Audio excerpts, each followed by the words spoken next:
Hello and welcome everybody, it's Frozy, and today I have a very special video as it is the first of many somewhat informative videos that I'm going to be doing on the game Crucible.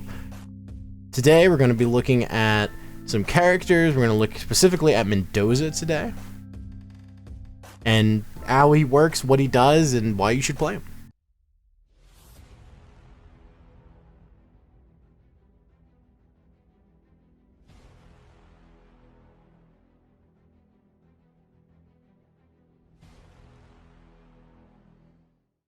Alright, so let's keep things simple and let's just say that you just downloaded the game and you're booting into tutorial. So you load in, there's three options, there's Mendoza, there's the Thick Pyro, and option C. I honestly don't know who was option C, I just picked Mendoza because I'm basic.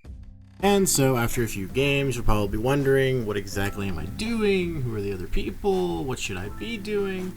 And so let's go ahead and break down the basic abilities and level up perks of Mendoza so we can get a better understanding of what he does and what you should be doing.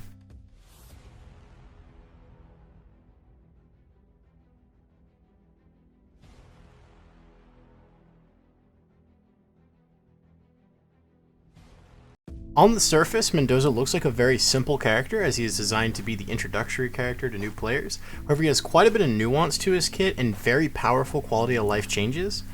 But to keep things simple, just right now, let's look at the four main things that he does in his kit.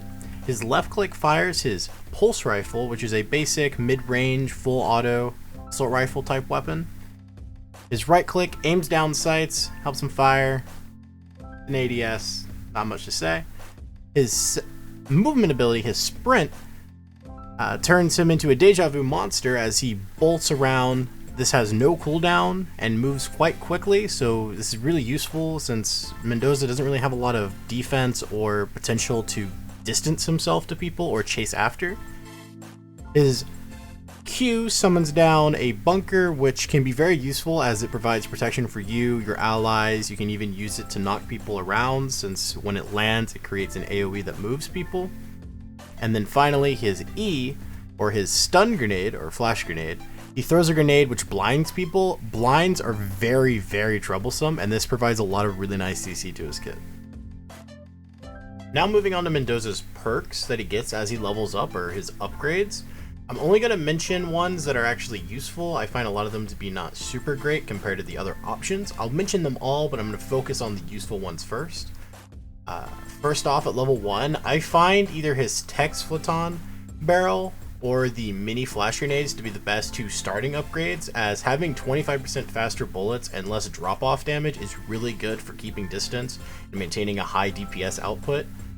But you can't really negate having 3 miniature grenades that you can spam at people, especially since they blind, which is a really, really troublesome CC.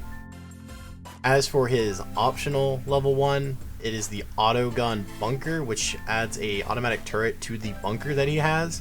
I personally find this to be a very useless ability. It deals decent damage, but it's not very consistent and it requires line of sight. So a lot of the times people will just walk out of it while they're trying to chase you down or get away from you. As for his level 2, you get the experimental overshield, which is one of the best quality of life things in his kit, like I was talking about earlier. It provides a base 200 health shield that regenerates every 6 seconds you're out of combat. This is an insane buff, especially that early at level 2. At level 3, you can take the option to buff your sprint. I find this to be kind of pointless as it is only a 0.5 increase in his speed, and the small amount of damage and knockback on his sprint is only really useful if you're trying to get away from somebody who is melee.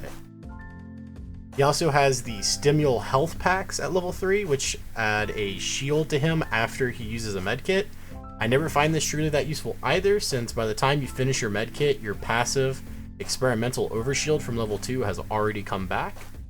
At level 3, you can get the Accu-Scope, which essentially allows his ADS to be much faster and reduces the weapon bloom, which means even if you're hip firing, you still have reduced spread, which is very, very powerful for clearing creatures, fighting people. If you're running around, you can't necessarily take the time to aim down sights. This helps by making it either faster or less weapon spread when you hip fire.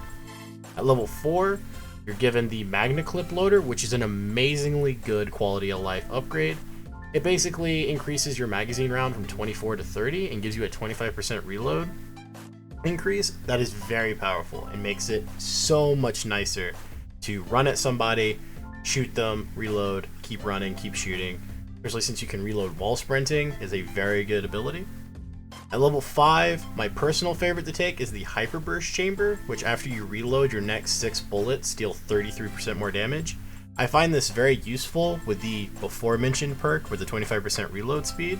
You just run at somebody, shoot them a few times, reload, shoot them again. If they're coming towards you, you can shoot at them, turn around and run, because again, you have no cooldown on sprint. They do for their movement abilities, and it's a very powerful combo. Or if you're more confident in your grenade skills, you can pick up flash fire grenades, which adds a burning AoE to your grenades for 8 seconds, which isn't a bad DPS. It definitely helps, but you do have to land your grenades or put them in areas you know enemies are going to walk over them. All in all, I feel like Mendoza is a great character. He may look as though he's just some simple entry-level character, but he's actually very in-depth and has a lot of nice strategies you can employ while playing him. He's just tanky enough with his overshields and the stimul health upgrade if you decide to take that. He has the bunker, which can even wall off certain areas in the map, which is very useful during hive takedowns.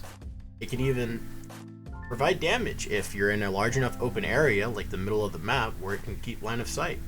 He's very powerful with the skills like Hyperburst Chamber, or if you are very talented with the grenades or you practice a lot, you can get those fire DPS procs while also blinding people very consistently. He's a very powerful character, very mobile since there's no cooldown on sprint. I would say he's definitely worth playing and can probably do fairly well in higher level play if this game ever does eventually form a ranked system. I could see him definitely being a safe pick during a ranked system. So what I'll do is I'll just leave you guys with some extra footage I recorded while I was making this video that I never ended up using. And I hope you guys enjoyed the video. Let me know what you thought in the comments. This is my first ever time doing this, so please let me know if there's something I did wrong, something I did right, something you'd like to see more of, something less of. And hopefully, before I make the next one, I'll be able to see your comments. Thank you guys for watching, and I'll see you in the next one.